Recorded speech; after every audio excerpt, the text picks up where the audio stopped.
Jérôme Hutin, photographe et résident de la ville ancienne de Terrasson, expose en ce moment et jusqu'à fin septembre ces clichés géants, des grandes photos sur les murs des remparts de la ville de Terrasson et dans le square de la Vézère, dont l'accès est situé derrière la maison La Planche, près du pont Vieux, place de la Libération. Le photographe terrassonnais est passionné et surtout engagé auprès des arbres vénérables. Ici, là derrière moi, c'est une photo que j'avais faite.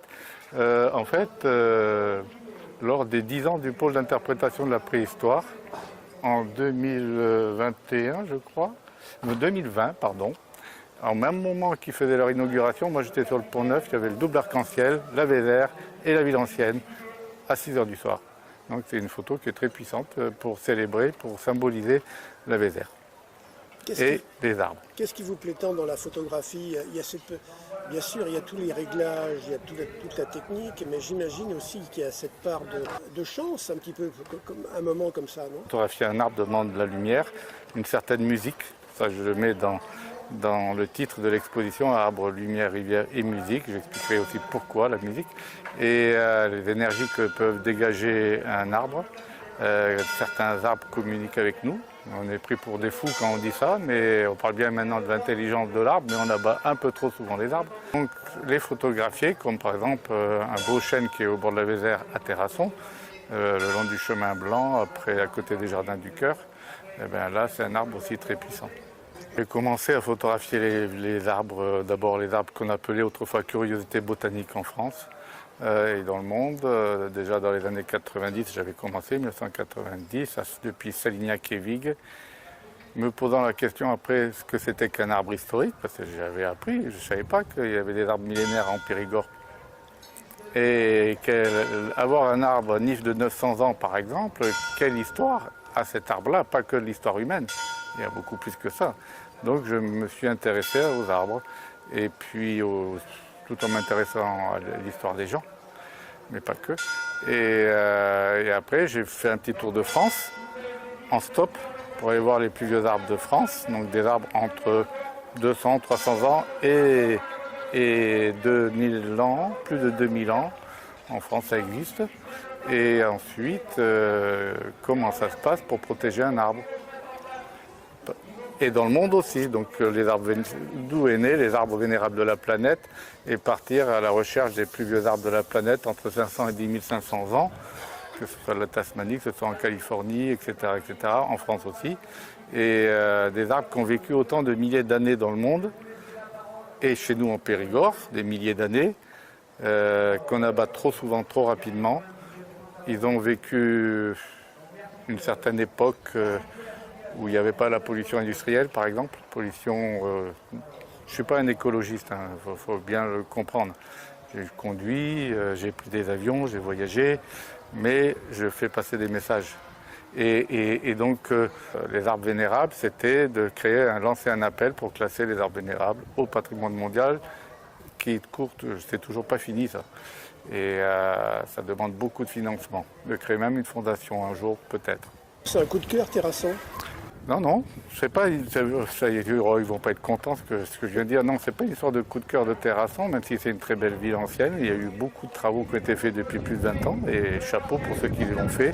Il faut bien nommer aussi des fois les entreprises, que ce soit les compagnons réunis, que ce soit d'autres. Moi, j'ai suivi surtout la famille depuis tout petit. Je suis né dans les Vosges, à Épinal, où mes parents étaient déjà artisans d'art, artistes, relieurs d'art, céramistes, d'où un grand Saint-Nicolas en céramique de 7 mètres de hauteur. C'est peut-être pour ça que des fois je vois la grandeur d'une œuvre, d'une photo. J'ai suivi la famille, les frères et sœurs, les parents des Vosges. On est passé par le Lot-et-Garonne où on avait un château. Et puis après, la Dordogne, Siorac en Périgord, Salignac et Vigue pendant 22 ans dans un couvent du XIIIe siècle. Puis après, ça a été route de Villac. Et ensuite, quand ma mère est décédée en 2007, il me fallait un lieu où j'ai loué pour la première fois, donc rue de la Liberté, où il y a des arcades gothiques. Ça m'a fait penser Salignac. Et voilà, après, on revient aux arbres citoyens. Jérôme Hutin, on vous suit dans la vie ancienne, on va faire un petit circuit pour découvrir vos clichés, grandeur nature. photos géantes sur les murs, il faut venir les voir. On en voit derrière vous avec le soleil couchant, c'est magnifique. Justement, un arbre. Alors là, c'est vraiment le cliché qui vous tient à cœur, j'imagine. C'est votre passion première, les arbres vénérables. Celui qui me tient à cœur, il n'est pas dans l'exposition, mais c'est ce chêne-là aussi, mais que j'appelle le chêne d'or, mais il est dans mon appartement qu'on ira voir tout à l'heure, qui est magnifique.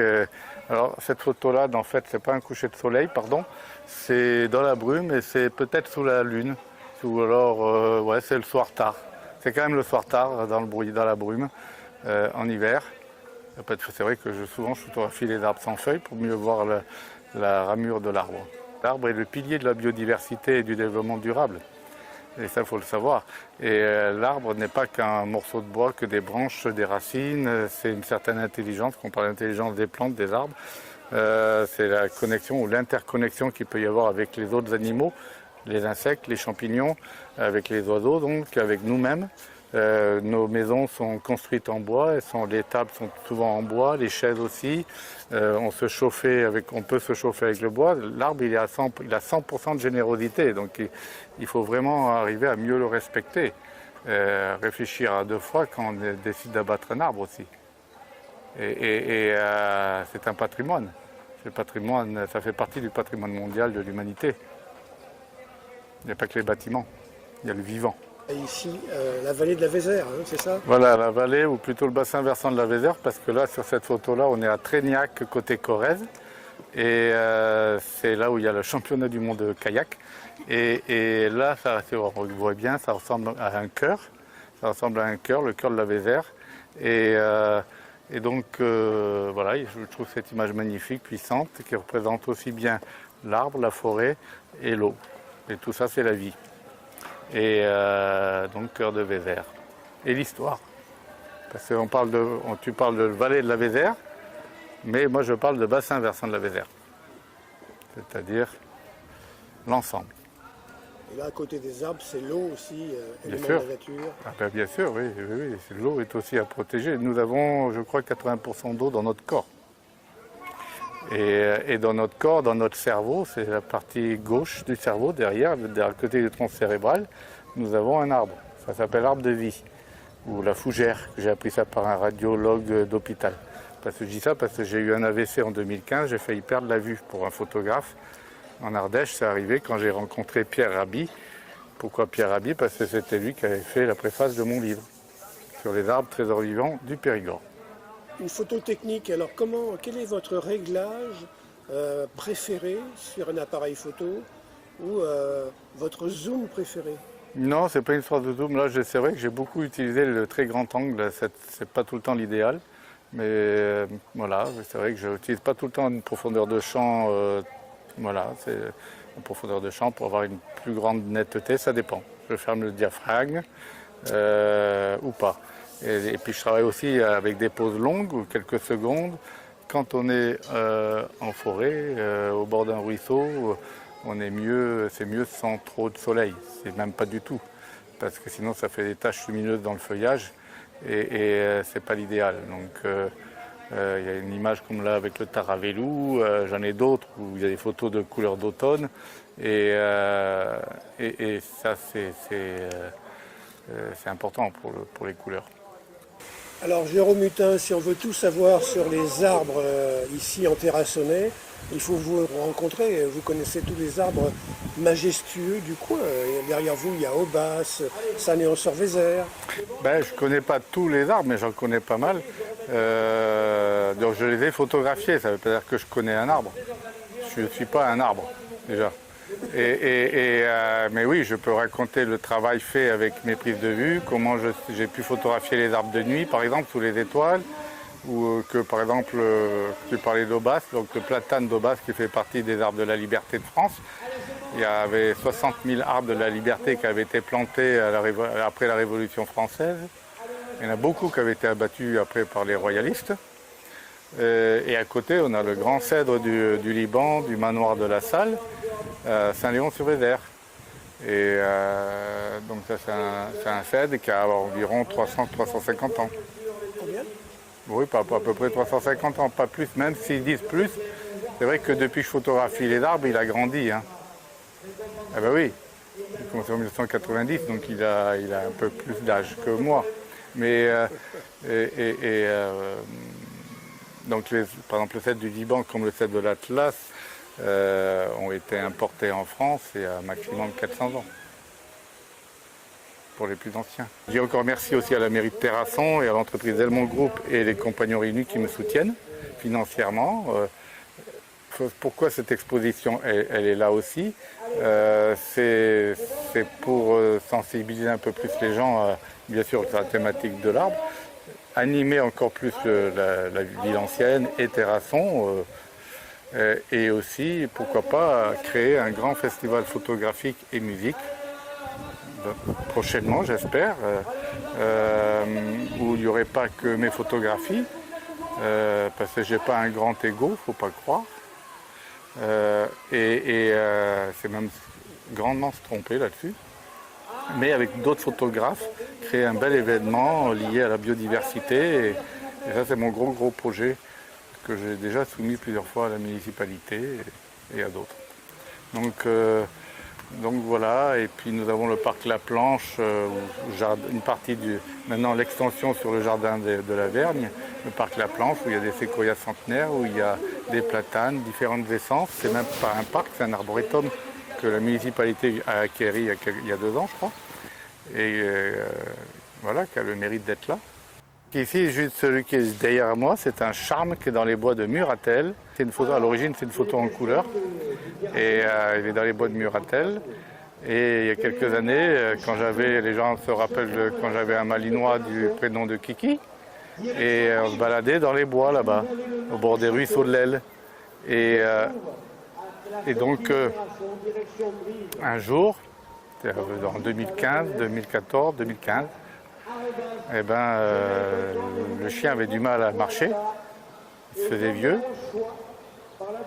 Et puis je sais pas, il y a un esprit où je ne suis pas quelqu'un de croyant au niveau de la religion, mais au niveau de l'énergie des plantes, des arbres. Voilà, on grandit, pourquoi? On a un cœur qui bat, pourquoi? Il y a une graine qui devient un arbre, pourquoi? D'où vient cette puissance-là? Et donc ce charme-là s'est mis à communiquer avec moi. C'était pas un langage comme nous, mais il y avait quelque chose qu'il fallait que je m'approche de l'arbre, que je n'avais même pas vu, alors que je marchais régulièrement sur ce chemin, le long de l'Aile. Et donc, il a fallu que je fasse cette photographie-là en contre-plongée, c'est ça? Et l'autre, le châtaignier. Quelle est son histoire à l'autre? Alors, son histoire, le châtaignier, l'arbre à pain, un des grands symboles périgourdins, l'arbre qui nourrissait pendant la disette, donc avec la châtaigne. Et donc c'est un arbre tout puissant, le charbon de bois bien sûr, les feuillardiers aussi. Tout ça, encore une fois, la générosité de l'arbre pour l'être humain, et pas que pour l'être humain, pour l'écureuil, pour tous les animaux qui vivent là. Et ce châtaignier, c'est du côté de la forêt de la Bessède, ou plutôt Saint-Cernin de l'Herbe, mais pas à côté de Rouffignac, à côté de Prat du Périgord. De l'autre côté, là où il y a les bastides du Périgord. Et ce châtaignier, il a à peu près fait 8 mètres de circonférence, 250 ans, environ 300 ans. J'ai pu même dater parce qu'il y a 3-4 ans, il y a un des gros troncs, la partie droite qui est tombée, qui m'a permis de compter les cernes de croissance de l'arbre. Ça c'est important, donc il ne faut pas donner une estimation. Quand on peut compter les cernes de croissance sans l'abattre, c'est bien. Voilà. Donc, déjà on peut le voir au niveau de certaines branches qui ont été arrachées ou coupées. On peut compter la vitesse de croissance de l'arbre. Alors on est passé devant l'arbre de verre, qui lui par contre a été malheureusement coupé. Ça va vous toucher. Ah ben bien sûr, c'est un arbre que je photographiais depuis quelques années avec le soutien des anciens propriétaires au-dessus du cimetière de Verre. Je ne vais pas trop, oui, c'est le domaine de Chalamar, mais voilà. Et c'est un chêne superbe, aimé par les propriétaires. Et au mois de novembre, j'étais en train de préparer mes calendriers et j'envoie des pubs et je contacte, on va dire, l'ancienne femme compagne de l'ancien propriétaire qui est décédé, qui était quand même écrivain en sociologue d'entreprise. Et j'apprends qu'ils veulent abattre l'arbre parce qu'il serait malade, comme d'habitude, souvent on dit ça, hein, et qu'il avait du capricorne. Même dans le journal, ça a été mis infestation de capricorne. J'ai pas très apprécié, même si, soi-disant, le propriétaire aimait son arbre, il y avait d'autres possibilités, sûrement. Mais il n'y a eu aucun choix possible. L'arbre a été abattu et un tronc sain, plein, creux, même pas creux, je veux dire, quelques galeries de là où serait peut-être venu le capricorne, allait le capricorne, mais il s'est bien pété les dents. Et pendant 3 jours, j'ai photographié cet abattage, mètre par mètre. Et c'était vraiment, j'en ai pas pleuré, mais je trouve que c'est triste de vraiment de pas respecter un arbre comme ça. Et voilà. Et pour moi, ça a été un scandale. J'ai eu aucun soutien des médias, non, aucun soutien de qui que ce soit, quasiment aucun, sauf ma petite amie ou voilà. Mais je veux dire que c'était un patrimoine, c'était l'âme du lieu. À ce qu'ils ont compris ou pas, aller demander à une pépiniériste combien vaut un chêne de 250 ans en bonne santé. Et je faisais 4 à 4,50 mètres de tour, de tronc, c'est une belle bête. Et c'était l'âme du lieu. Ben non, voilà. Donc pour moi, il a détruit l'âme du lieu en 3 jours. Moi, j'ai récupéré des petits glands avant qu'ils soient abattus. Ils poussent pour l'instant dans l'appartement, sur ma terrasse. Ils sont hauts comme ça. Imaginons dans 200 ans. Et en ce moment, j'enregistre la musique des arbres, dont les petits chênes. Donc, ça va être la musique, la mémoire de l'arbre ancestral, qu'on pourra entendre prochainement. Ah oui, il y en a qui peuvent ne pas y croire, même moi je peux être sceptique, mais en tout cas j'entends. Et juste avant, on a vu un poster avec un ciel étoilé. C'était le chêne. Le ciel étoilé, c'est justement le chêne du domaine de Chalamar. Donc pourquoi un ciel étoilé? Pour montrer la puissance et le temps qui passe. Donc le mouvement de la Terre sur les étoiles. Donc c'est une pause de 1 heure à peu près que j'avais réalisée. Je l'ai fait avec d'autres arbres aussi, hein. Et c'était un moment puissant aussi pour moi, et de savoir prendre le temps de faire des images comme celle-là, même si je ne suis pas un photographe en astronomie, c'est pas mon truc, et je ne connais rien en étoiles. Et donc, voilà, c'est pour montrer que des arbres ont vécu des années et des années, et que sous les étoiles aussi, ils sont aussi vivants sous les étoiles, il ne faut pas oublier, hein. Là, c'est le dernier, je veux un maximum de bruit sur le bassin, s'il vous plaît. Un maximum de bruit pour entrer la chanson de la salle. Jérôme Hutin, on est dans votre atelier et derrière vous, on voit, je crois, l'un des clichés qui vous tient le plus à cœur. Oui, on est dans on va dire, l'appart-galerie qui me sert. C'est le lieu où j'ai commencé, pas en Périgord, mais en tout cas à Terrasson, à photographier les vieux arbres et créer l'exposition qu'on voit dehors. Et ce chêne-là, je l'ai photographié au bord de la Vézère. Et c'est une photo très emblématique, puissante, qui représente d'une part l'arbre et l'eau, la saison. Donc on a l'automne, mais on a aussi le printemps, par exemple, sur la lampe qui est ici, que j'ai cette lampe-là. Elle a l'automne, le printemps, de réhabilitation du pont vieux et tout ça, donc j'avais récupéré le bois. Et j'avais rajouté de la poudre d'or. Le cadre d'or de la photo de ce chêne-là provient de mon frère antiquaire à Sarlat, qui m'avait donné il y a plus de 10 ans le cadre que j'avais pris chez lui. Et il m'a fallu pratiquement 10 ans pour créer l'image qui aille bien avec l'ensemble. Et à chaque fois, je pose la question à toutes les personnes, les millions de personnes qui sont venues ici, quand j'étais au rez-de-chaussée ou ici, si c'est photographié le jour ou la nuit, à quel moment du jour ou de la nuit la photo a été réalisée. Donc, messieurs, dames, je vous pose cette question-là, à vous de chercher, de venir me voir pour me dire si c'est photographié, quand c'est photographié, le jour ou la nuit. Et je ne vous demande pas l'heure, mais moi, à vous à trouver.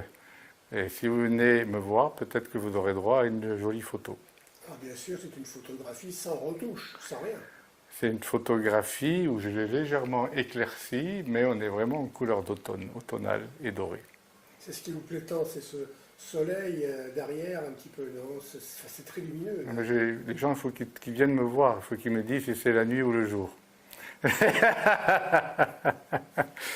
Et même quand j'exposais en bas au rez-de-chaussée, aux 4 rues de la Liberté, des fois je mettais la chanson de Charles Trenet quand le soleil veut rencontrer la lune et que la lune n'est pas là, ou quand le soleil n'est pas là, la lune est là. À vous de choisir. Donc 2 images, printemps, automne. Ça c'est ma photo la plus puissante et je l'appelle le chêne d'or aux feuilles d'or. Dans son cadre d'or à prix d'or à minimum 15 000 €. Et là ça fait rire les gens, mais c'est pas grave. Les plus chères photos au monde, c'est 6 millions de dollars d'un photographe, d'un artiste vivant. Et elle fait 4 mètres de long. L'exposition des 4 mètres de long, j'en ai plusieurs. Peu de terrassonnés savent, parce qu'on ne fait pas attention, c'est que vous êtes passé dans plein de médias importants. Ah ben voilà, les gens, c'est vrai, merci Alain de cette bonne question. Les gens ne savent pas tout, il y en a beaucoup qui disent, ah ben Jérôme Mittan, on le connaît, on voit ses photos sur Facebook, il fait de belles photos, ou alors des fois il a son petit coup de gueule. Ok, j'ai fait même des beaux tabliers imprimés dans les Vosges, l'exposition elle est imprimée dans les Vosges à Gérardmer, et je suis allé quand même autour du monde, 50 voyages autour de la planète, alors que je ne conduisais pas. Donc rien qu'une photographie d'un arbre qui a 4500 ans en Californie, à 3000 mètres d'altitude, il fallait y aller. Et Huon de Tasmanie qui ont 10 500 ans, il fallait trouver où il est, rencontrer les bonnes personnes. Pareil au Japon, pareil dans différents pays. J'ai eu des partenaires financiers. C'est-à-dire qu'on en vient aussi à cette exposition qui est installée dehors, par la ville de Terrasson, soutenue par Delmont Group et par les Compagnons Réunis. Si d'autres partenaires veulent participer, pour peut-être, pourquoi pas, créer justement un festival photo, et laisser l'exposition actuelle plus longtemps, c'est avec joie. Ensuite, pour le tour du monde, oui, j'ai beaucoup voyagé. J'ai été publié dans différents médias, que ce soit FR3, que ce soit TF1, France 2, mais aussi Weather Network Channel, télévision indienne, africaine, japonaise, mais j'ai eu surtout des articles de presse dans tous les pays où je suis allé, c'est-à-dire une 50aine de pays autour de la planète.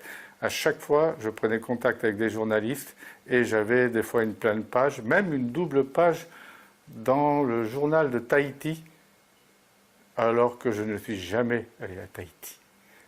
Alors, ce qui se passait, c'est qu'ils vous envoient des questions par Internet et il faut répondre. On a le temps de répondre et après, voilà, on publie. C'est une sorte de communiqué de presse comme ça qui est pas mal. Et ça, c'est sur un de mes sites qui était arc-et-arbre-vénérable.fr, mais il faut que je le remette en ligne, où on voit tous mes articles de presse, et aussi sur veser.org. Donc on peut mettre un jugement ou une étiquette sur une personne, mais avant de juger les gens, je crois qu'il faut déjà se connaître soi-même et connaître.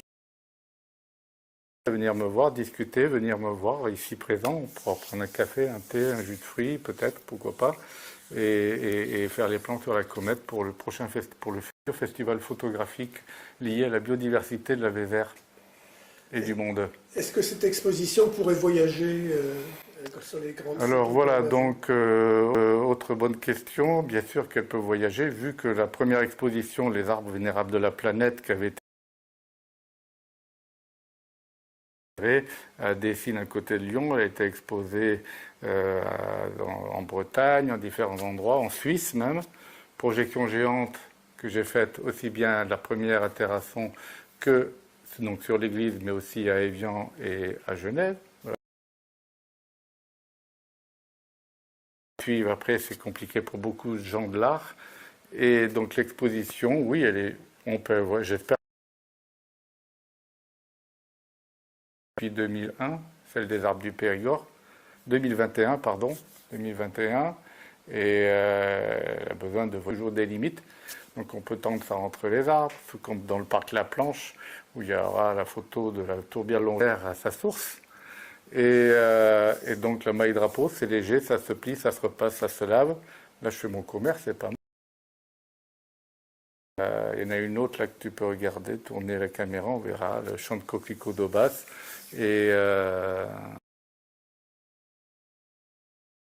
à Aubas, en 2015, c'était le grand champ de coquelicots. Il fait 4 mètres de long, donc à 6 millions de dollars, je suis partant, je vous la vends. Ça m'est arrivé de partir en voyage quand je prenais le train avec le sac à dos rempli de photos.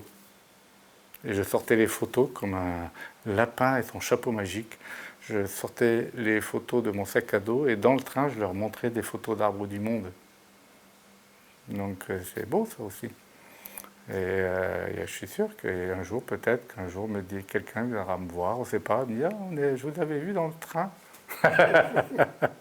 Il y en a qui croient en moi et je les remercie. Il y en a qui se souviennent quand j'ai fait la première projection sur l'église à Terrasson en 2014. Il y en a qui ont apprécié d'acquérir mes beaux tabliers, même si on me dit ah ben oui, tu n'arriveras pas à les vendre à 90 €. J'en ai vendu quelques-uns, soutenus par Delmont Group aussi. Voilà, donc ça je pense que c'est important. C'est important et voilà, c'est important de soutenir l'art, l'artisanat d'art. Mes parents étaient relieurs d'art, céramistes, etc., etc. Donc on a besoin de monde dans la vieille ville aussi. Ça c'est très important, donc venez, n'hésitez pas, visitez cette belle ville ancienne de Terrasson qui est construite avec beaucoup de gens, avec des gens qui avaient une certaine croyance pour le bâtiment aussi, pour la nature, pour l'eau, parce que Terrasson, en ville ancienne, il y a des clus d'eau, et tous les clus d'eau, même en temps de sécheresse, ils sont pleins d'eau. Donc pourquoi sont-ils là? Une toute dernière question, Jérôme Hutin. Avez-vous une citation qui vous tient à cœur, qui parle de la nature, de votre travail de photographe? Oui, la citation, déjà, c'est « Protège l'arbre de vie qui est en toi ». Comme je disais tout à l'heure, protège l'arbre de vie qui est en toi, c'est-à-dire l'arbre qui est dans notre cerveau, qui est à côté de notre lobe gauche cérébral, qu'on a tous. C'est un arbre universel. Et pour protéger cet arbre-là, il faut protéger la planète. C'est un sacré challenge, hein. Quand on voit tout ce qui se passe avec le réchauffement climatique, le dérèglement climatique, les coupes rases, les pollutions dans l'eau, etc., etc. Je ne suis pas un donneur de leçons parce que, comme j'ai dit tout à l'heure, je ne suis pas écologiste. Je suis écologiste dans l'âme, mais en moi, mais je pollue autant que les autres. Je me balade dans les bois de Muratel, même si j'ai des acouphènes, j'entends plus trop les oiseaux, je ne les vois pas. J'ai un truc qui ne va pas, il y a un problème. On a un gros... Et en plus, je suis contre la loi du plomb. Ça, je ne vais pas faire de politique, mais c'est du n'importe quoi. Franchement, c'est du n'importe quoi. On va tuer toutes les abeilles, on va tuer beaucoup d'animaux. Et nous-mêmes, on va être très, très, très malades si on laisse faire ça. Nous sommes le 1er août, on peut voir votre exposition jusqu'à quand? Alors, pour l'instant, l'exposition qui est installée depuis le 21 juillet, elle est posée sur les murs des remparts et de la vieille ville et le parc La Planche à côté du Pont-Vieux jusqu'au 30 septembre. Mais comme en 2021, on l'avait laissé jusqu'en janvier 2022, mon idée, pourquoi elle est là aussi, c'est que j'aimerais absolument que les écoles, les scolaires soient présents et je suis prêt à intervenir avec les scolaires, avec les professeurs, que ce soit sciences nat, que ce soit en anglais, que ce soit en histoire-géographie, je ne sais pas, mais parler des arbres, parler de la Vézère, parler de tout ça. Donc c'est pas seulement pour du tourisme, parce que c'est l'été, c'est aussi, j'ai bien l'intention qu'il reste plus longtemps, mais qu'il y ait des interventions avec les écoles. Et pas que de Terrasson.